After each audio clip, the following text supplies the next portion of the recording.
Hey all, thank you very much for joining me. The purpose of this video, as you can see by the title, is really just to kind of go through the alternative manga and Gekiga in my collection, as I really want to seek to separate that aspect of my collection from the general population of all the volumes that I've got, as I think alternative manga and Gekiga really does stand out. You know, when you compare it to you know, more commonly recognized series, and I think it's important as well to kind of highlight you know, things that are a lot more abstract, left field, off the beaten track. You know, I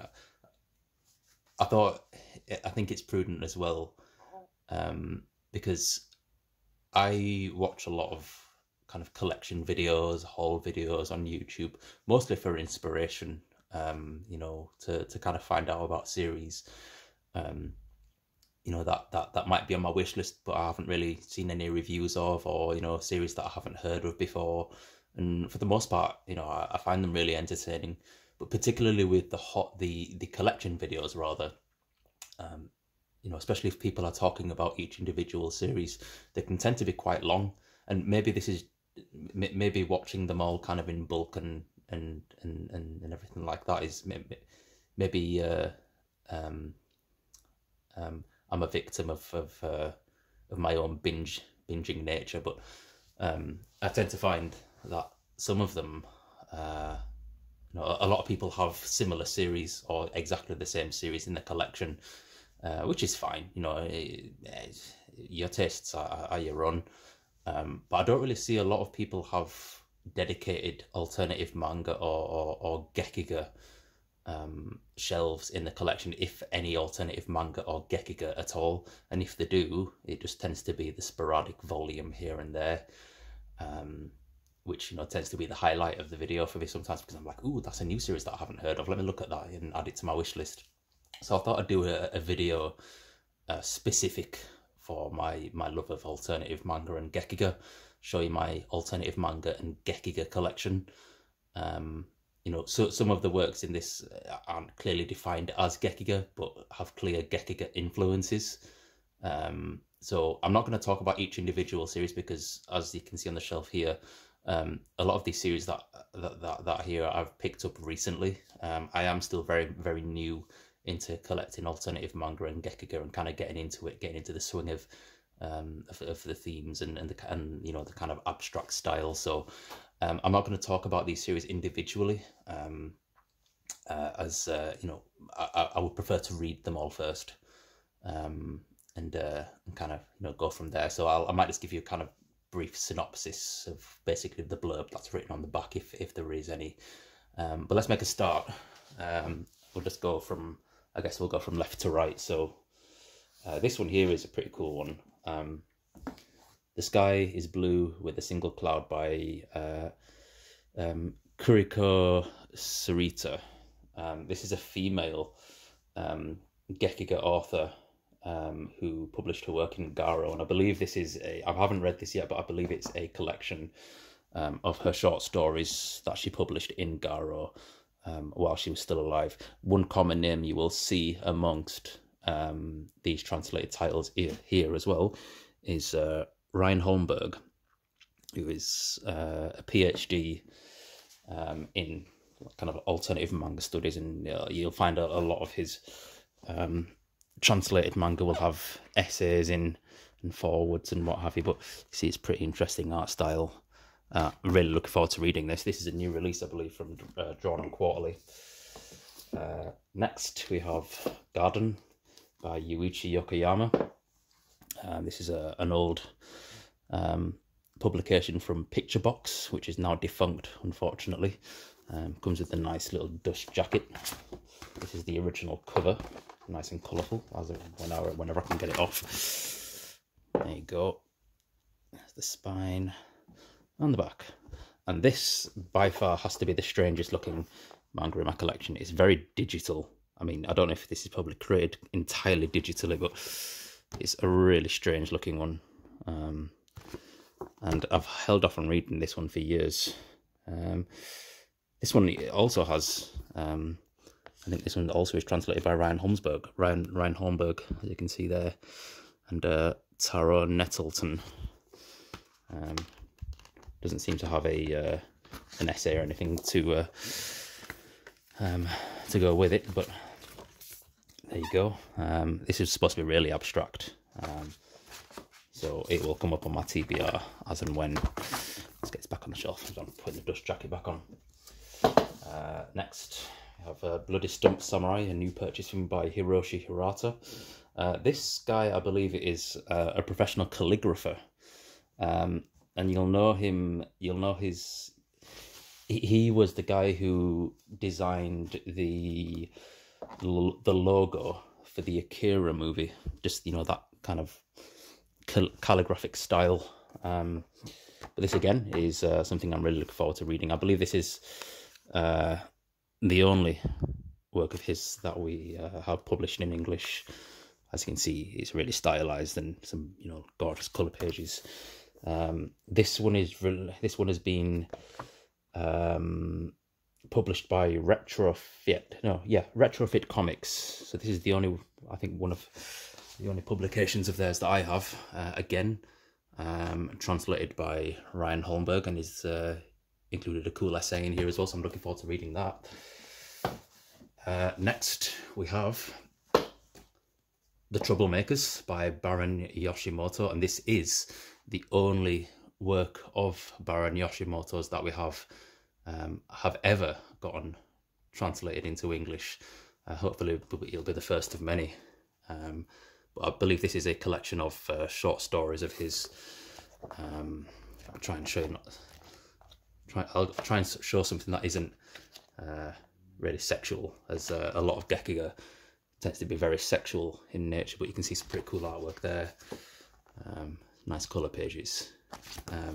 Does this one have an essay? Yeah, again by Ryan Holmberg. So again, looking forward to reading that.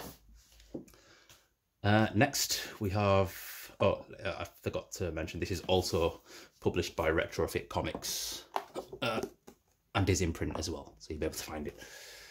Okay, next one is The Pits of Hell by Ebisu Yoshikazu by Breakdown Press.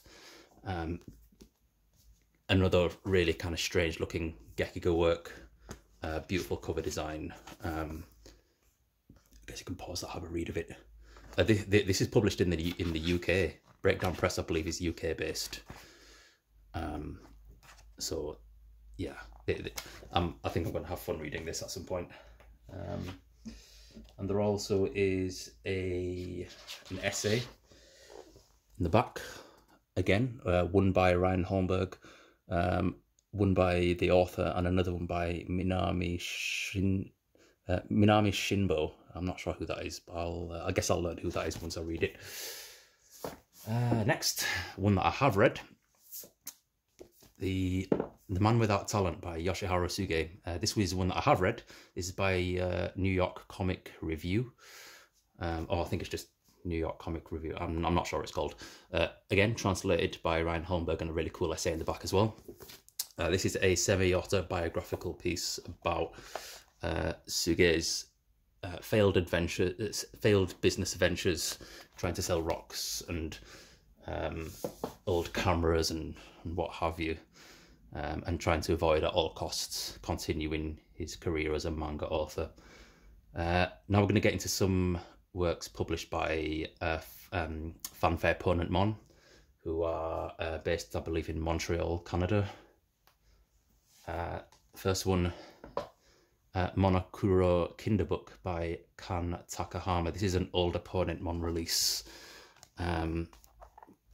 Pretty nice minimalistic cover design, and you'll notice from the very start the pages are super glossy, and the artwork is it looks very digital, and it's just gorgeous. Really is gorgeous, really kind of atmospheric. I'm going to try not to get into a page that's sexually explicit. I'm not sure if there is any sexual explicit content in this, but I think it's very evident. I said this is being created on a computer, but the effect I think is really good. And again, I'm looking forward to reading this. There isn't any essays to accompany this, and it doesn't look like Ryan Holmberg has had any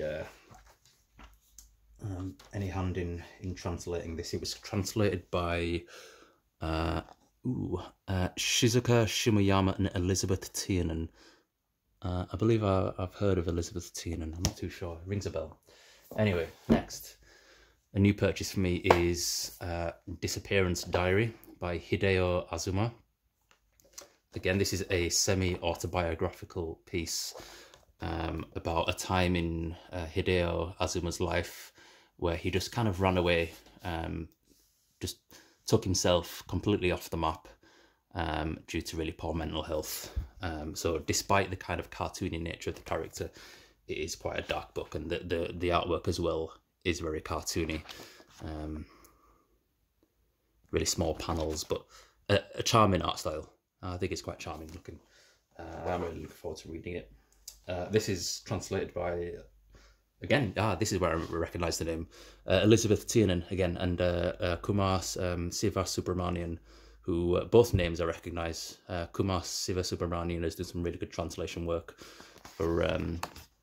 There's a nice interview here as well with somebody I'm not too sure who that is, but yeah, a beautiful release. Next we have The Ice Wanderer and Other Stories, one of a few Jaredtaniguchis you will see in my collection. This is a really gorgeous release, and a really awesome manga. I mean, if you're familiar with Jaredtaniguchi's work, then you'll just know how awesome he is. And this is one of his manga. This is the first manga of his that I read that had so much action in it. Yeah, it was just beautiful. I loved it. Highly recommend this. I'm not sure who translated this one. Again, it was Elizabeth Tiernan and Shizuka Shimoyama, who both did Disappearance Diary. No, was it Monokuro Kinder Book? It was one of these. I know it was literally only like a minute ago that I spoke about it. But anyway, another Jaredtaniguchi manga, a recent purchase for me, The Quest for the Missing Girl. Really striking cover. Really glad I picked this up as and when I did. This isn't one that I have read. I kind of looks like something from the mountain climbing one, Summit of the Gods. I know it's something different. I think this one is also quite action-packed from having read the synopsis at the back there. I suppose you can pause on that there, just have a read of it. This one, yeah, I think these are seem to be some kind of duo. Elizabeth Tiernan and Shizuka Shimoyama. Yeah, both on contract with Fanfare Permanent Mon, I suppose. Okay, the next one, I don't think is explicitly Gekiga, but it's certainly alternative, or I consider it alternative, and it's an old Viz Pulp manga released in the early 2000s, and that's Heartbroken Angels, Volume 1 and Volume 2. Oops, let's bring that across a little bit. Both hardcovers. I recently spoke about these in one of my manga wrap-ups, I believe my March manga wrap-up. So if you want to hear my thoughts on this, then go and have a watch of my March manga wrap-up. I have time-stamped the video, so if you want to just see my thoughts specifically on this, then you can go to the particular part of the video, because the videos are quite long. Okay, next is something that's released by Last Gasp, I think, and this isn't, again, I don't think this is Gekiga or alternative manga, but it is something that's different in my collection, and I do like talking about it because it's something I read a number of years ago and I absolutely loved it. And that is Town of Evening Calm, Country of Cherry Blossoms by Fumio Kuno. You might recognize her name and her art style. So she's the author of, oh gosh, what's it called? She's got a recent release with Yen Press, I think, or it might be Seven Seas. and I often mistake this for that. Anywho, it's very much in the same vein as the other work that she recently had published through in English, and it deals with the effects of you know, general citizenry after the bombings of Hiroshima and Nagasaki. So it's quite dark, and it's rendered in this kind of beautiful, charming, whimsical sort of style, where all the characters are kind of cute. As you can see from their faces there, but it is very dark, and I remember it left quite a strong impression on me. You might recognise that building there. Yeah, it was a really upsetting read, but very poignant. Is this? I think this is. Oh no, this isn't Last Gasp. This is Japress. So, oh no, yeah, no, Last Gasp. Yeah, published by Last Gasp, but produced by Japress. Okay, all right then. Translation. There you go. By somewhere here. There you go. Naoko Amemiya and Andy Nakatani. Excellent. Something that's been on my wish list for years and kept going in and out of print. Another fanfare opponent Mon manga, and that is Ferrari, Jaredtaniguchi. I believe this is a biography of this guy on the front here. I think he was a poet or something like that in the Meiji era of Japan. I'm not too sure, but it looks like another kind of slow read, which is more common with some of the other manga by Jaredtaniguchi that I've got. It looks quite nice. It's like a period piece or something. But yeah, it looks charming enough. And again, translation by Kumar Sivasubramanian. So expect some good quality, because he does some really good translations. His use of vocabulary and language is really good. The next one is the very first alternative manga that I read, or at least the first alternative manga that I knew was alternative manga by the title, and that is Axe Alternative Manga. It says volume 1, but it is the only volume, edited by Sean Michael Wilson, who has a video on YouTube. I believe it's still up, where he talks about this book. It's an old video. It was released when this was published, around 2010-ish, and it really is just a collection. It's an anthology of different artists who have all published at one point or another in Axe magazine over in Japan. This is very similar to artwork that you will see in Garo magazine. I will try to show you some content. It does have an essay or a foreword, an introduction. I don't really remember what that's everything that's featured in it, but it's been years since I've read it. But it's got some really wayward different art styles from. Oh, I remember this one. Rooftop Elegy was really good. It's a really good one. Good short story, this one. I mean, it's just, some of the stuff is just super weird. I think there's something by Suehiro Maruo in this as well, if I recall. I'm not too sure. Bit of a rabbit and the hare story there. A hare and the tortoise or something, I think. Really far out kind of artwork. But some of the art, there's some bits of artwork that are just absolutely beautiful. Particularly, there's a story right at the end. Look, actually, that's a bit too graphic. Yeah. Oh, I can't show you that. Yeah, this is. I can show you this. You know, look how cool that looks. Gorgeous. So I highly recommend picking up Axe Alternative Manga. It may still be available. I'm not too sure. It's been years since I've checked the prices. Next is a really famous artist, the godfather, so to speak, of Gekiga, and the man who coined the term Gekiga. In fact, I might as well tell you what Gekiga is. Gekiga is to manga what graphic novels are to comics. Manga literally translates as whimsical pictures. Gekiga translates as dramatic pictures. So Yoshihiro Tatsumi the author of Pushman and Other Stories, Abandon the Old in Tokyo, Goodbye, and over here as well, Black Blizzard. He, in the 50s, I mean, I'm by no means a connoisseur, but in the 50s, he wanted to kind of reject the whimsical storytelling more commonly associated with manga at the time. You know, manga was more catered to children, and he wanted to kind of darken the horizon. He wanted to create more darker storytelling, more thematic storytelling, more real, visceral storytelling, with you know, more realized characters, more relatable characters, and everyday issues. You know, and he was really successful with it. See if I can show you something in here. Yeah, his stories are often wrought with sadness, melancholy, and perversion.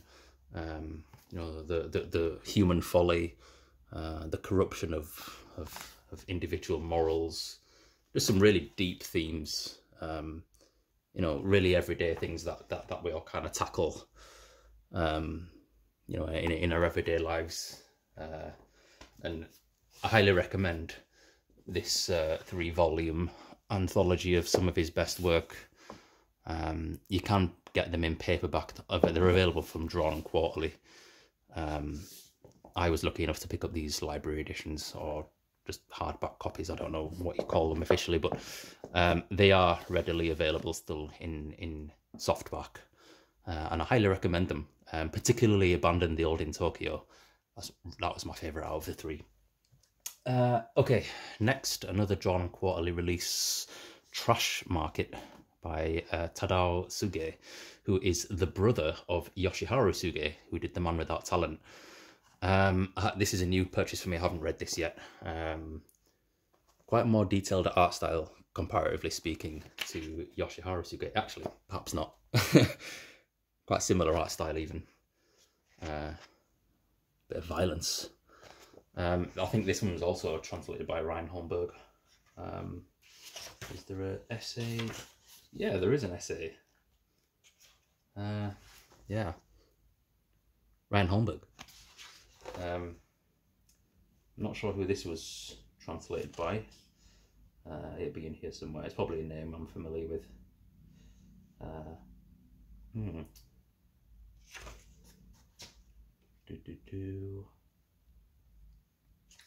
Well, maybe it's translated by Ryan Holmberg as well. I think that would be safe to assume, as he's got the copyright on it. So there we go. I'm looking forward to reading that. Next is the first manga by Yoshihiro Tatsumi, who we were just talking about, that I ever read, and that is Black Blizzard, the legendary 1956 thriller by the creator of A Drifting Life. This has a really cool newspaper sort of pulpy sort of vibe going with it, with the kind of yellow pages and the, you know, the grey tones and the kind of heavy inking and stuff like that. It's got a really classic feel to it. And that's because it's authentically classic. I remember reading this a couple of years ago and I was just absolutely blown away. Read it all in one sitting. Another great Drawn Quarterly release. A mysterious murder, star-crossed love, secret identities, a deadly game of chance, 2 convicts on the lam, all bound by fate, all colliding on one stormy night. I suppose you can pause that and have a read of it. Yeah, a nice short and sweet read. This is a really cool Q&A with Yoshihiro Tatsumi in the back as well, which is pretty awesome, I think. And translated by Akemi Wegmuller, maybe Japanese German, I don't know. Edited, designed and lettered by Adrian Tomine, or Tomine. So I like Drawn Quarterly. They really do give due credit to their translators and letterers, you know, because they put a lot of hard work in to you know, bringing these to the Western view. Now the next thing, some Drawn Quarterly hardcovers. I absolutely love this one. This is The Boxman by Imari Sakabashira. This is such a trip, literally and figuratively and subjectively. It's about this guy on the back of the cover here, and on the front cover here. You can see him on his little moped there, and he's just going on this weird trip through this kind of abstract metropolis with super detailed artwork. And it's got this package. I said I wasn't going to talk about these series, but I just can't resist. He's got this package that he's trying to deliver, and he's on this little moped, and you don't know why. You don't know where he's going or what's in the packages. He's got this little weird turtle mollusk cat thing with him. There's no dialogue in this at all. It's just a really, really, really trippy experience, and you know, things like this happen. You just don't know what's going on. And then right at the end, there's like a punchline. I won't tell you what that punchline is, but it's like, okay. So you can kind of piece together what it might be about. But it's just this guy going on this weird journey through all these weird different scenarios, and there's not really any context to any of it, and it's just really entertaining. It's just super, super, super entertaining. You don't really need to know any context to it. I mean, look at the author. That's a picture of the author right there. The guy looks mad. So I highly recommend this. This is criminally underrated. I've only ever seen a couple of people talk about this, like Manga Hoarder, that Manga Kid. They're the only two people that I've seen talk about this, and it's awesome. Okay, next I've got A Single Match by Oji Suzuki. Another Gekiga title by John Quatling, beautiful hardcover. This one unfortunately didn't come with any essays to kind of give context to the short stories, and I know that this is definitely something that I'm going to need to reread, as it was very visually driven, and a lot of visual metaphor and symbolism that didn't really make too much sense.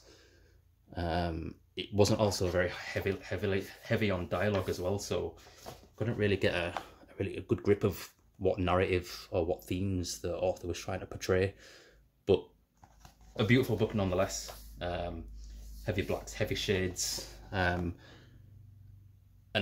really, really enjoyable still. Definitely something that I would be happy to reread again.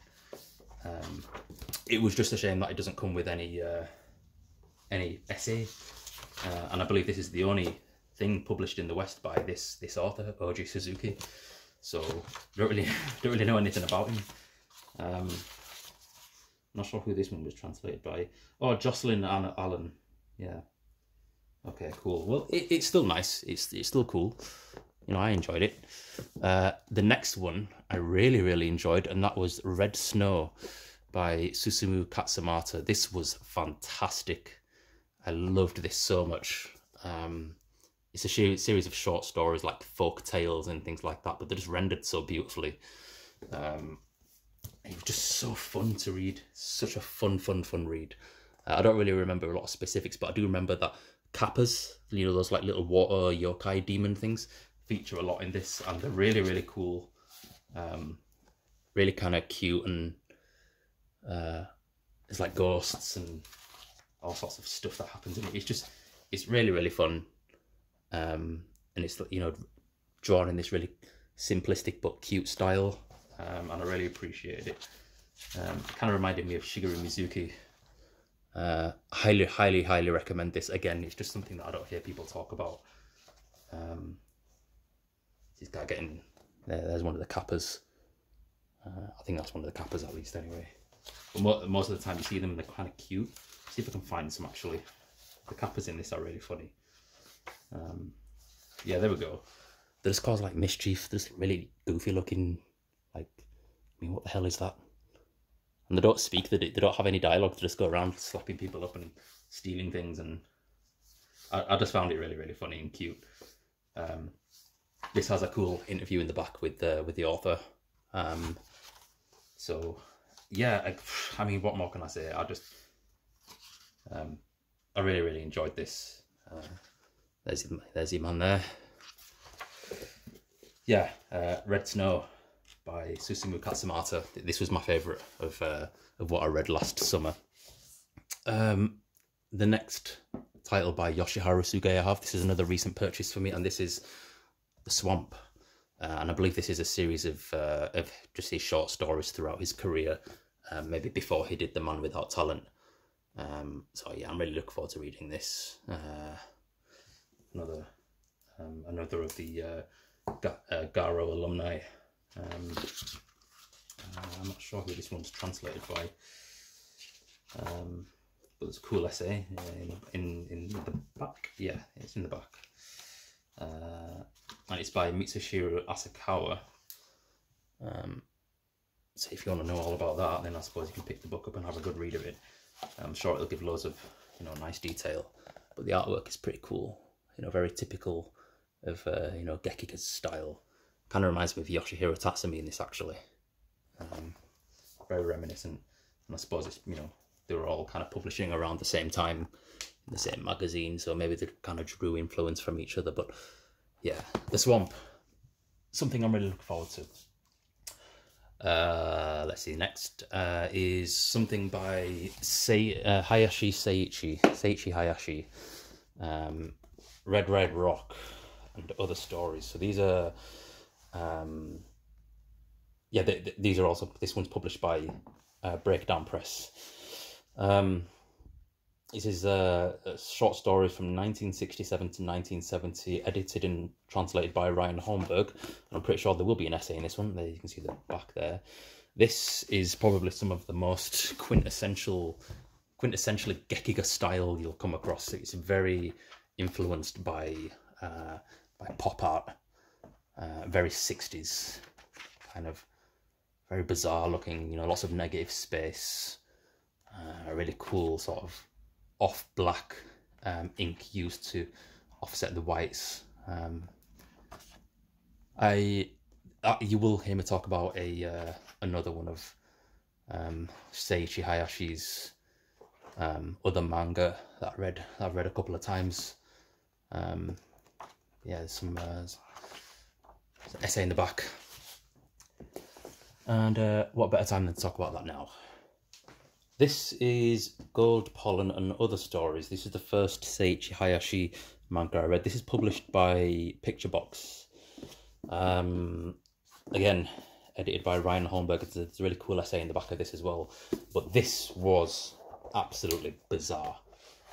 This is some of the strangest manga I've ever read. It's mostly in colour, or I say kind of this sort of like print, like printing press sort of pop arty style. So not entirely in colour, like semi-coloured, and it's so unbelievably stylized, very, very abstract. This was a really cool story about an author and his girlfriend, and they're super depressed. Or it's like I think he's an illustrator or something. But it's just so 60s. It's like something you'd seen, like the Yellow Submarine or something. Very, very vinyl looking. Highly recommend this. This is fantastic. Another by Seiichi Hayashi, and these are the two Seiichi Hayashi manga that I have. I believe there's also a red coloured Elegy, which I'm wanting to pick up pretty soon, which is available both in hardback and softcover. So I'm debating as to whether or not to try and find the hardcover, but there you go. That's both of my Seiichi Hayashi manga in my collection. Another Picture Box title, one of only two that were released under the 10-cent manga imprint, and that is The Last of the Mohicans by, oh god, what's this guy's name? Shigeru Sugiura. A beautiful book. Again, another one from Ryan Holmberg, and a really interesting essay in the back. The manga itself, some information there about the author. The manga itself isn't that great. It's obviously based on the book Last of the Mohicans. It's got this really kind of weird sort of classic style with stylized characters mixed with more realistic looking characters. The original novel by James Fenimore or something like that, I can't remember his name. James Fenimore Cooper, that's it. I don't really think it has much resemblance to the original novel itself, just maybe take away parts of it, but still, I suppose if you're into kind of manga that's historically significant, or has some kind of impact, you know, in the manga sphere or Gekiga sphere, then by all means pick it up. Now, I won't promise you that it's an entertaining read, just an interesting one. Yeah, Last of the Mohicans. Okay, you'll notice that not all of my Gekiga is on the same shelf. I do have it split up amongst other shelves, but my plan is eventually to have all of my Gekiga on one bookshelf. So let's show you some more Jaredtaniguchi from Fanfare Ponent Mon. That is A Distant Neighborhood. This isn't something that I've read yet, but it is on obviously my TBR to read. It's supposed to be really good. It's a really beautiful, bound book. Oh god, it's heavy as well. I had to do some digging to see whether or not this constituted as Gekiga, and apparently Taniguchi worked exclusively within Gekiga. It's got some nice colour pages as well. I mean, I guess you could consider it seinen maybe, because it's produced a lot later than when the Gekiga was, first being published in the 60s and 70s, but at the very least it's Gekiga influenced. And in the same vein as, or the same author, Azui Winter, a really relaxing read. Fanfare Ponent Mon really do a stellar job at publishing Jaredtaniguchi. Unfortunately, Jaredtaniguchi passed away a couple of years ago, but he left us with an amazing legacy, and I think Fanfare Ponent Mon are doing a really good job of preserving that. Walking Man. I believe there is an expanded edition to this which has a couple more chapters in it, but this is one of the most relaxing reads of any manga I've ever read. It's just about a guy just kind of going around, walking around, appreciating nature, and almost entirely wordless manga. Just super, super, super relaxing, and you can just kind of switch your brain off, and it's just relaxing. Really, really nice. And I recently picked up A Journal of My Father, which I believe is a semi-biography of Jaredtaniguchi's childhood with his father. I'm not too entirely sure, as I haven't read it yet, but very typically Jaredtaniguchi style. And of course, we have The Summit of the Gods, which is the only Jaredtaniguchi work that I have, which is more than one volume. It's a 5-volume series, 5 thick volumes. I'll just show you the cover of volume 1. I'm not going to show you everything. There you go. It's about mountain climbing, and it's just got the most stunning artwork. Look at that, it's just gorgeous, like almost photorealistic. Just brilliant artwork. So again, Jaredtaniguchi isn't someone that that I often hear talked about in the community, and his work is phenomenal. Okay, let's get to some more familiar authors. Another really popular or more well-known Gekiga author is Kazuo Koike, the author of the seminal masterpiece Lone Wolf and Cub, Samurai Executioner, Path of the Assassin. This isn't with Goseki Kojima, this is with a different artist, Kazuo Kimimura. This is the latest Snowblood, and if you can't tell, Quentin Tarantino got a lot of inspiration from this when he did Kill Bill. I read this first volume a number of years ago and I really, really enjoyed it. It was super, super stylish, beautiful artwork. He's just gorgeous, he's brilliant.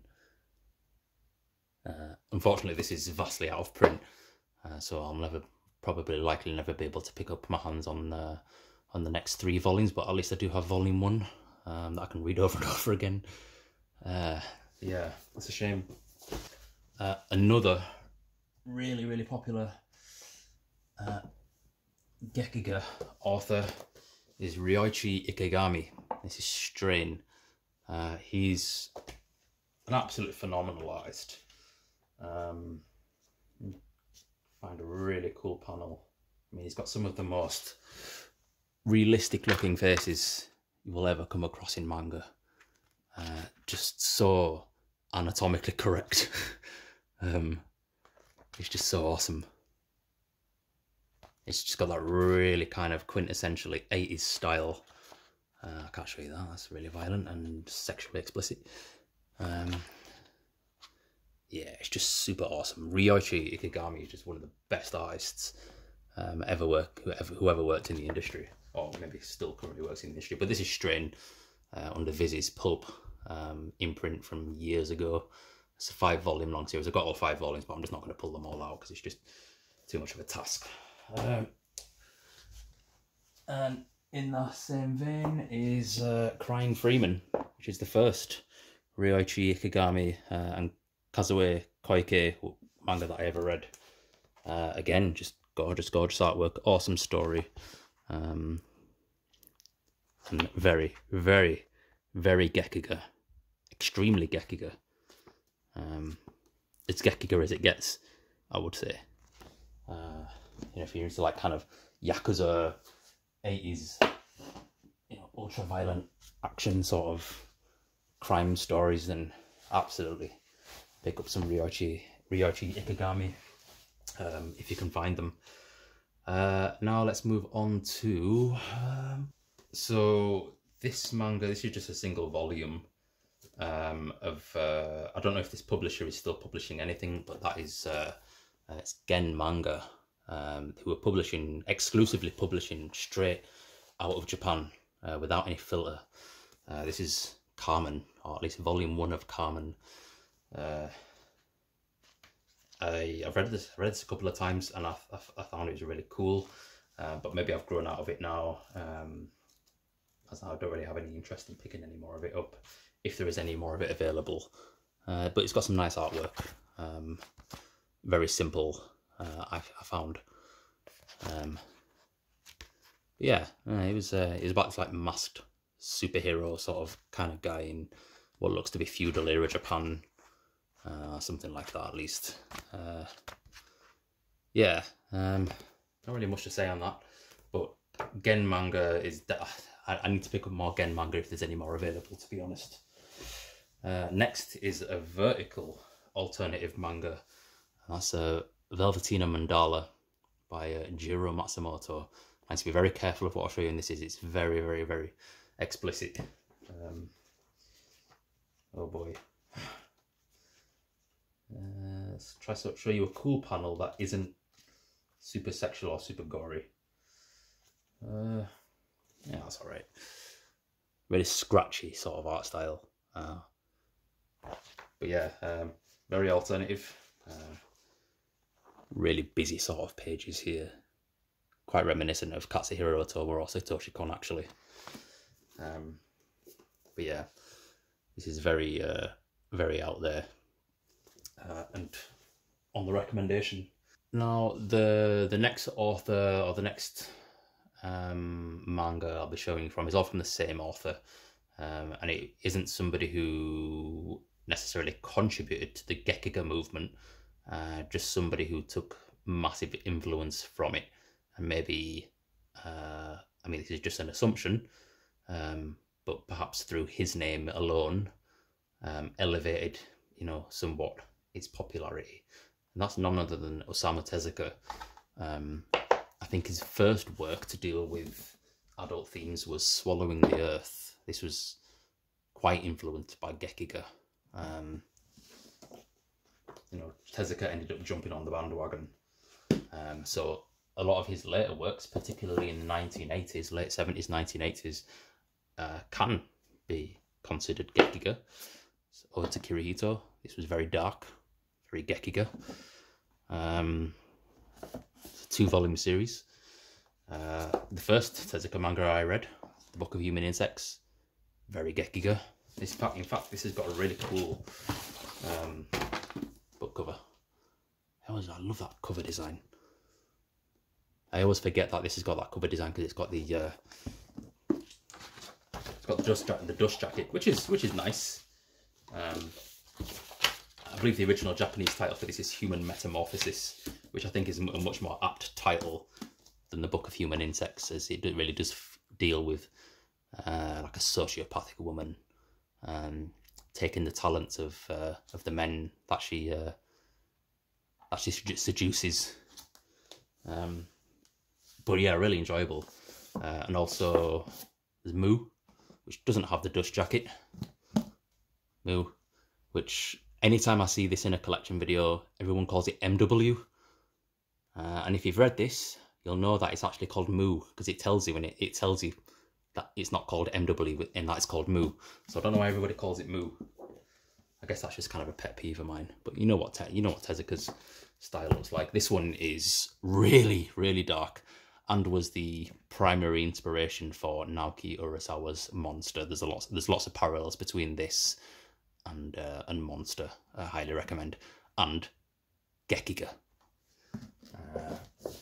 Now going on to some popular titles. The penultimate thing I will show you, Ayako Gekiga. Very, very, very, very Gekiga. I mean, you can just kind of guess what's happening on the back of the cover there. This is very dark. One of the darkest manga I've ever read. Really, really, really awful. In a good way. I'm not going to show you anything. You know what Tezuka's style looks like. And finally, Message to Adolf. Of course. Gekiga. Very, very Gekiga. Political hijinks. Nazi conspiracies. Two best friends becoming arch enemies. You know, that revenge story. Gekiga. This was amazing. This is one of my favourite manga of all time. And I've read it a number of times and I just love it. It's so good. And so Gekiga. So I hope this video has been helpful in kind of showcasing what is off the beaten track. Beyond the, I don't know, beyond the Narutos and the One Pieces and the Attack on Titans. You know, there's so much out there that's been published in English that is just ripe for the taking. And you know, I think if you just take the opportunity to dip your toe into Gekiga and alternative manga, or just a series that, you know, you just don't, you have no idea, you've never heard about it before, then you can more often than not find some real hidden gems. And that's how I got into alternative manga and Gekiga. So this is my alternative manga and Gekiga collection of 2021, I guess you could say. I might do one of these by the end of the year, once hopefully I've read through all of these and I can maybe talk about them a little bit more. This is a long enough video. I hope you enjoyed it. I hope I inspired you perhaps to maybe pick some of these up yourself. A lot of these publishers are very small, and would, I think, greatly appreciate your support, you know, financially. But you know, a lot of these titles are available on Amazon and eBay, and not particularly expensive. You know, the people out there who, you know, spend hundreds and hundreds of pounds and dollars on, you know, 90 odd volumes of One Piece. If you can afford that, I'm pretty sure I can afford one of these. So by all means, go out and buy something that is Gekiga and alternative manga, and just see what you think. You know, just indulge yourself. Thanks for watching anyway. Bye bye.